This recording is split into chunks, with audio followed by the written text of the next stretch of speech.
السلام عليكم ورحمة الله وبركاته. تعالوا نعمل مع بعض صدور الفراخ المدخنة بطريقة تحفة جدا وجميلة وسهلة وبسيطة.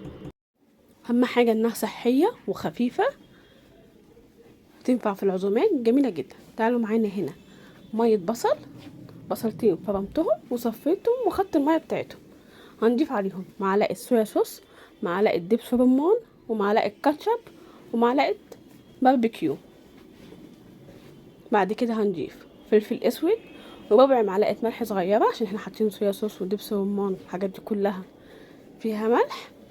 بعد كده هنضيف معلقه صغيره بابريكا، ومعلقه صغيره جنزبيل، وتوم باودر وبصل باودر، واهم حاجه نضيف حبهان باودر. هنقلب كل الكلام ده سوا. بعد كده معانا صدور الفراخ، فتحتها زي ما احنا شايفين بالشكل ده، وهنضيفها في التتبيله. بس كده، سهله وبسيطه جدا، وزي ما احنا شايفين كده صدور الفراخ اتحطت معانا في التتبيله، وهنسيبها تبات ليله في التلاجة. هنسيبها ليله في التلاجة، يعني نتبلها من بالليل. تاني يوم بقى هنجيب الطاسه بتاعتنا، هنضيف مكعب زبده ومعلقه زيت، مكعب زبده حلو مش صغير، وهننزل بصدور الفراخ بتاعتنا اللي بايته في التتبيله بقى ومتشربه من التتبيله، وهنقلبها وهنفضل نديها صدمه ونشوحها لحد ما تاخد معانا لون. ومعانا التتبيله، طبعا مش هنرميها، التتبيله دي محتاجينها.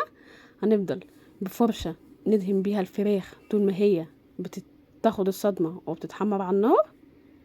زي ما احنا شايفين بعد ما خد الصدمه وخد اللون من كل الجوانب، ضفت نص كوبايه ميه وغطيتها ونسيبها تستوي، نهدي عليها النار ونسيبها تستوي. بعد ما احنا شايفين ما شربت الميه، بصوا الصوص بقى تقيل والصدور شربت الميه وخلاص استوت ودخلت في سوا. هنضيف عليها بقى باقي التتبيله اللي معانا. اهم حاجه بعد ما تاخد سوا وتتشرب الميه، هنسيبها تغلي بقى لحد ما تتشرب الصوص. شايفين اتشربت الصوص وبقت عامله ازاي؟ خلاص كده استوت وبقت جاهزه. هنكون بقى مجهزين فحمه، هنضيف عليها معلقه زيت، وهنغطي الصدور تاخد ريحه الفحم. بعد ما خدت ريحه الفحم، شايفين لونها عامل ازاي؟ بسم الله ما شاء الله. وسهله جدا وبسيطه ومش متعبه، تنفع معاكي في عزومات، ممكن تعمليها سندوتشات، جميله جدا وسهله وبسيطه. بصوا بقى هنقطعها. اهم حاجه بعد ما نطلعها من على النار هنحطها في التلاجة تهدى وتبرد في التلاجة، عشان نعرف نقطعها كويس. شايفين متقطعه معانا شرايح حلوه ازاي؟ اهم حاجه نسيبها ترتاح وتحط في التلاجة لمده ساعه او ساعتين عشان نعرف نقطعها كويس. شايفين شرايح الفراخ عامله ازاي؟ بسم الله ما شاء الله، جميله جدا. انا هقدمها هنا مع رز بسمتي اصفر عادي خالص، ممكن تعمليها سندوتشات، تنفع معاكي في عزومات، بجد جميله جدا.